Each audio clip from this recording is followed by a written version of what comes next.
Hi guys, welcome to our daily encounter.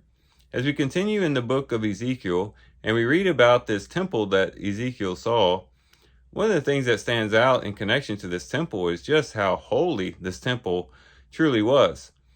This is a temple that Ezekiel saw that had these wonderful dimensions. It was constructed in such a way that really seems to exemplify holiness. It has the sacrifices taking place there. You have the priests ministering there. Just in our imaginations, as we're imagining this temple, we just have to be impressed with this idea of just how holy this space was that Ezekiel saw. But if we really step back and think about it and reflect on it, we could say what really made this place so holy was the very fact that the glory of the Lord entered into it. That's truly what made this temple so holy.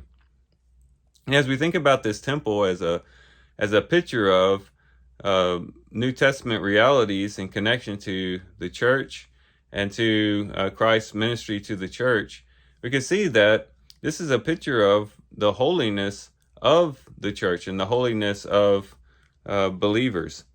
And it's in connection to the very presence of God. In 1 Corinthians chapter 3 and verse 16, starting in verse 16, it says, "Do you not know that you are a temple of God, and that the Spirit of God dwells in you? If any man destroys the temple of God, God will destroy him, for the temple of God is holy, and that is what you are." And there in the context, he's talking about the church. The church is a temple of the living God. The Spirit of God dwells in the church. And so Paul would say, if you destroy the temple of God, God will destroy you, because the temple of God is holy, and that's what you are. And so it is the presence of God among his people as the church collectively that makes the church so holy. If it was just left up to us, we wouldn't be that holy. But God's presence among us sanctifies us. It sets us apart from the rest of the world, and it really does bring holiness into our midst. But we could even go further in that and talk about the individual believer in connection to this idea of holiness. In 1 Corinthians chapter 6, starting in verse 19, it says, "Or do you not know that your body is a temple of the Holy Spirit who is in you, whom you have from God, and that you are not your own? For you have been bought with a price, therefore glorify God in your body."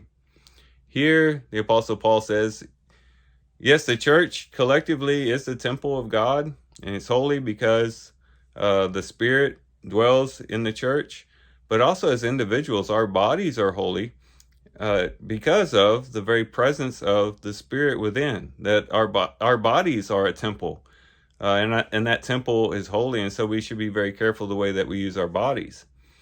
And so this ought to encourage us to treat the church in the proper way, treat our bodies in the proper way, but also to keep contamination, that which is unclean, out of the church, and then also that which is unclean out of our bodies and out of our lives, and to live a pure life before God. As we continue on in 1 Peter chapter 1, that we start today in our reading, we're going to have a high calling to holiness. And we'll find that God is calling us to be holy just as he is holy. And we're going to see just how holy we are, that we are living stones being built up into a spiritual house to offer up spiritual sacrifices unto God. We are being built up as a holy temple before God. And so we are very, very holy. And the Apostle Peter is encouraging us to have a lifestyle that meets that holiness and reflects that holiness. And hopefully, as we continue on in 1 Peter, as we continue on in Ezekiel, we'll really feel the importance of, or just how important it is to have holy living that reflects the holiness that we have due to the fact that God's presence is with us. And hopefully it will encourage us to seek the Lord all the more, and to seek his holiness all the more, and to reflect his holiness all the more.